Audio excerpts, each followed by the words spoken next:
Hello everyone, my name is Sylwia Gorajek and this is another episode of Valley Talks. Today we're here at Runway Incubator and I'm very excited to welcome Joe Vasquez, Manager of Partnerships at Runway and co-founder of Michelson Runway Accelerator. Hello Joe, it's such a pleasure to have you here on the show. Thank you for hosting me today. You've always been involved in startups. While you were studying at Stanford University, you co-founded StartX Accelerator. Then you got involved in partnerships at Runway. And now you co-founded another accelerator called Michelson Runway Accelerator. So what drove you into starting this new accelerator? Great question. I thought that there was a really big need for an edtech accelerator focused specifically on higher education. I think it goes without saying that there is a tremendous amount of disparities and challenges within the education ecosystem in the United States and abroad. But we wanted to focus specifically on higher education because that's where we felt like we could make the biggest dent. We find that a lot of startups that are working with the cutting edge technologies are not finding the talent and the employee pool, the best developers, the best managers, to adequately build their technology startups. So we built this program focused specifically on higher education and are launching our first cohort in about 3 weeks. So it's pretty exciting and we're really fortunate to be a part of it. I think our broader goal is to invest in technologies and services that make it easier for at-risk students to access, persist through, and complete higher education. Right now, higher education is incredibly difficult to navigate. You have scholarships, you have debt, you have terrible mentorship infrastructure. You have a lot of challenges that at-risk students might not know how to navigate, especially if they're first-generation students. So these technology tools and these services are hoping to circumvent or mitigate those challenges for at-risk students. So we partnered with about 10 institutions, including the entire California State University system, to try out these products, get feedback, and build something better. So as I mentioned before, we're launching in the next month. We have about 175 applications so far and are investing $25,000 to $125,000 per company. So it's really exciting and we're excited to see where this goes. When startups apply to your accelerator, how do you see the fact that they already went through some different accelerator? How is it, I understand this is pretty competitive too, right? Like accelerators want to own those companies. Like, is it okay that they went through some different program before or? Totally, okay. And I think that's a great question. You know, we've been talking with a lot of other managers and directors of other accelerators out there.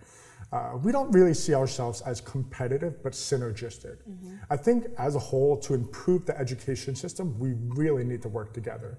It's very fragmented, a lot of siloed programs that really are not talking to each other. So we're able to take the learnings from 500 startups from Y Combinator and bring that talent and those resources into our program. The reason why we wanted to be so specific and focused on higher ed is because it's so competitive right now.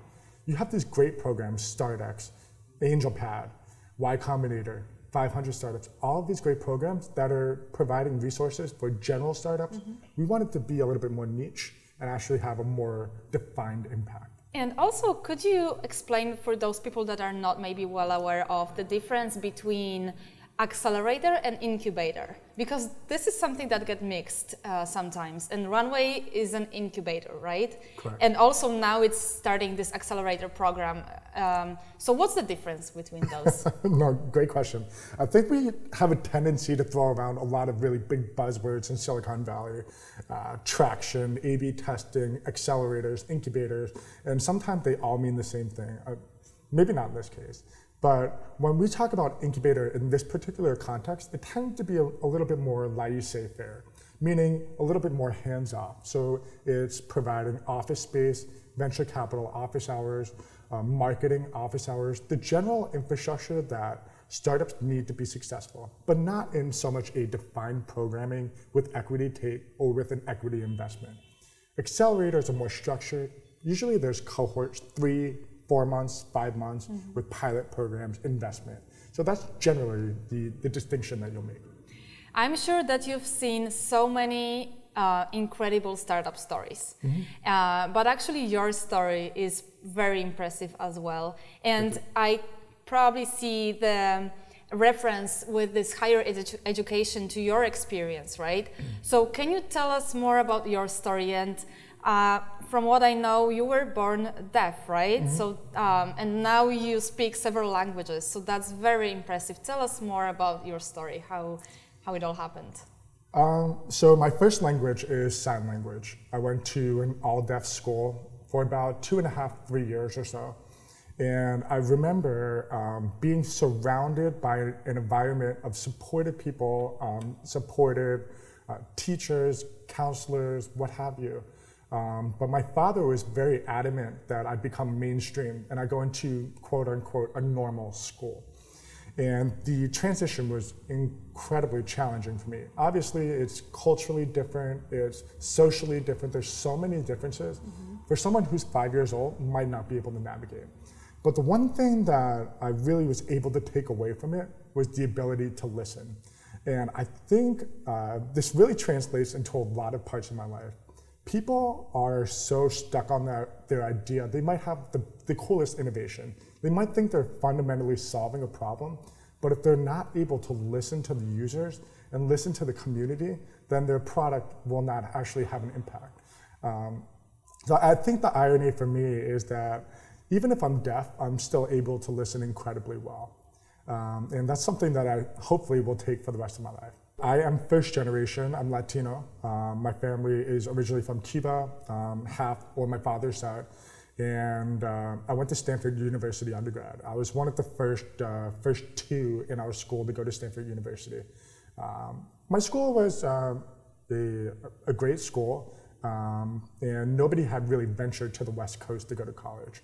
And I got to Stanford and I was mesmerized by the culture of innovation, of startups, of trying new things, of risk, of intellectual drive that I really never found anywhere else. Where were you raised, actually? In New York.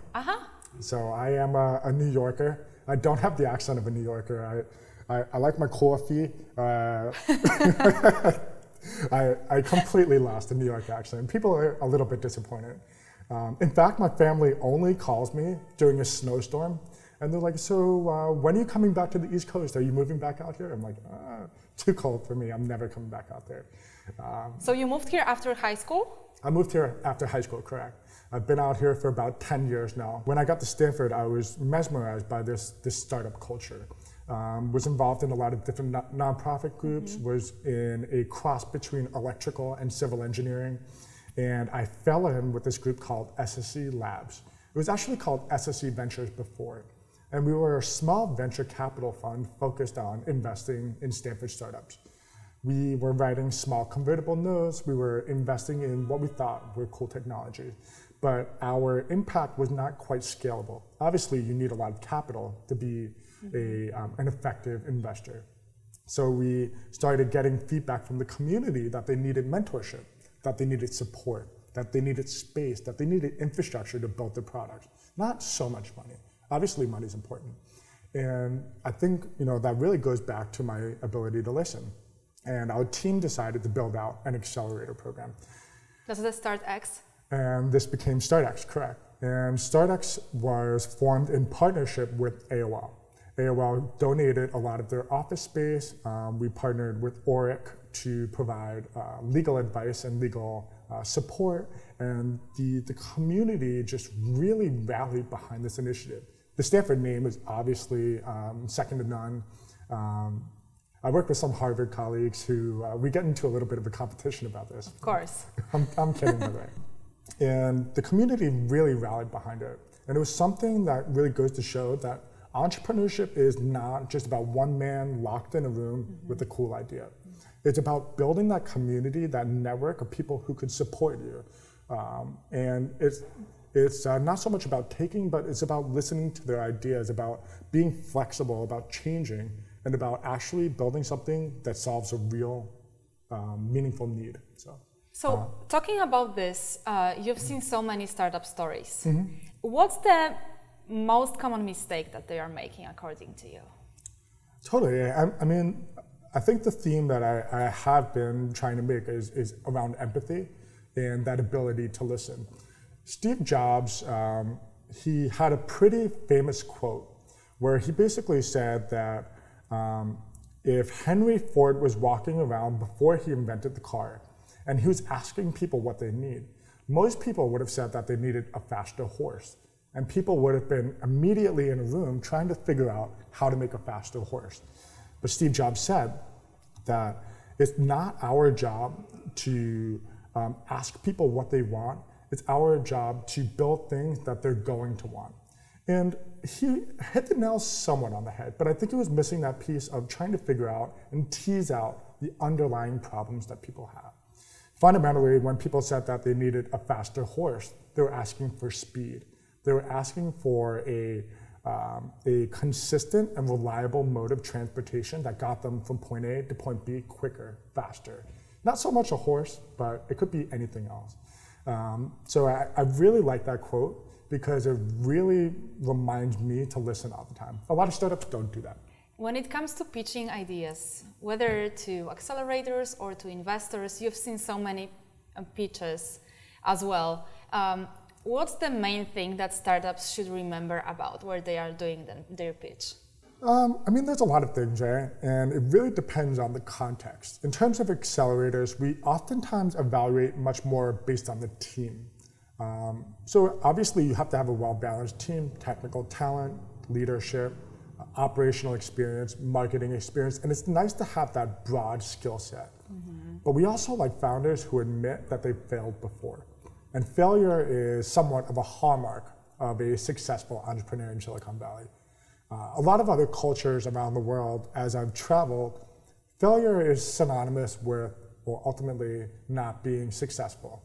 And in Silicon Valley, failure is somewhat a step to success. It's about being experienced. Exactly, right. And learning from those experiences. And everyone knows that this is what Silicon Valley is famous for, that when you fail, it's okay, right? It means that you've been through something and you should know what mistakes not to make again.